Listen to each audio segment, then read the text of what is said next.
Today we're going to discuss whether God is all good and omniscient or not.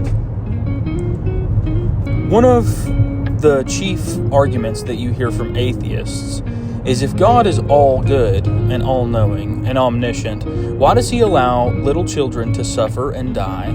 Or why does he allow bad things to happen in general? Earthquakes, natural disasters.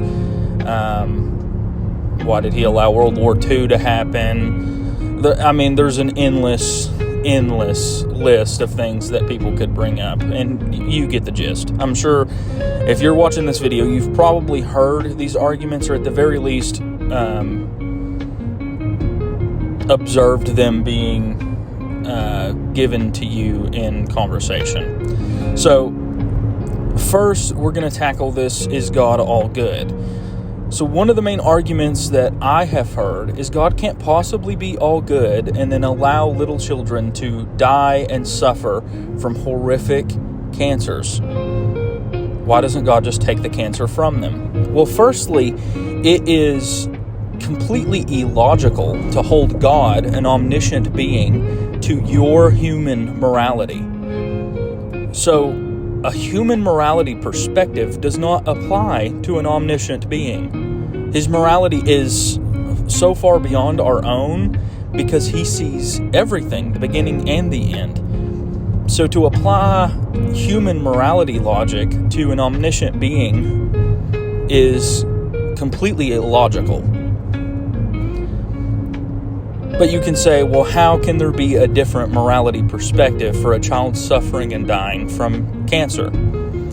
Well, there's a couple of things that go into this. One being original sin. So go all the way back to Genesis. Sin cursed the entire world. And it cursed everyone equally. Women have to endure extremely painful childbirth. We all have to die as humans. That's the curse of death. So death comes for us all. There's nobody that gets to skip out on that except for maybe Enoch and Elijah, but that's a topic for a different time. But no one that we know of gets to just, on our everyday life, gets to just walk up to heaven and not have to deal with death. So good for them, right? Well, no. Us as a community, I say community, but really all of humanity has to suffer this curse of sin and death. So no one would have to die if it wasn't for the first sin, but we are where we are now, and so everyone has to die equally. Why do some people have to suffer and die in some ways and not others? My argument for this would be that it's seemingly random. I don't think that God orchestrates certain people to get cancer and die. Because the Bible is very clear that it's not his will that anyone die, but that everyone have eternal life. And that brings me to another section in the Bible that talks about the age of accountability. So young children, innocent children, who have not been... They're not old enough yet to be held accountable for any sin that they do commit. And what sins they do commit, they likely don't know right from wrong because it's our job to teach them that, right? So innocent children cannot be held accountable for the decisions that they make or for the actions that they take because they likely don't know right from wrong. And people debate on whether or not the age accountability, like what it is. Some people say it's like 12. Some people say it's like 14. Some people say 13 because that's when, you had a circumcision as a male in, Jewish culture. I don't really know. Well, I think it's different for everyone. I think it's when you, as an individual, acknowledge, oh, hey, that was a wrong thing that I did. Whatever age that is, then I feel like you can be held accountable. It's just self-examination, really. So I said all that to say this, basically. Children, innocent children, are pretty much guaranteed to go to heaven. And if I had to trade 3 months of suffering for an eternity of peace, I feel like the eternity of peace would be a little bit more valuable.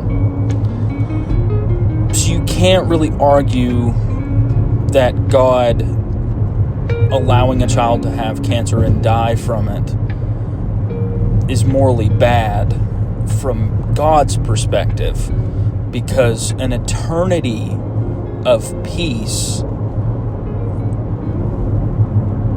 really outweighs a few months of suffering. But I get it. This is a touchy subject, and of course, I don't think anyone should have to suffer. And I don't think that that's God's will either, but that is the curse of sin. And it also brings me to why natural disasters happen. Again, it's the curse of sin. So, back in the Garden of Eden, the whole earthquake and tsunami and tornadoes and hurricanes, all of those things didn't really exist back then before sin had been introduced to the world. So we were cursed to deal with strife. And I can't make this clear enough that sin itself is a curse. So curses are not good. We can't just all be living in a peaceful meadow where everything works well, because that would be heaven. So to argue that God is all good because we're not all living peacefully without any type of strife is completely illogical, because that was God's intention in the first place. And guess who screwed that up? We did. So we have no one to blame but ourselves. We cannot blame God for something that we are the originator of. So when you're arguing these things within a biblical perspective, there's practically an answer for everything, including the suffering of millions of people. And yes, I know that sucks. It's horrible. It's awful. But this is the world that we created. And not literally create, because obviously God created it, but we created our environment based upon the sin that we committed. And it's been going on for thousands of years, so of course. This was just a short video of me basically rambling about these arguments.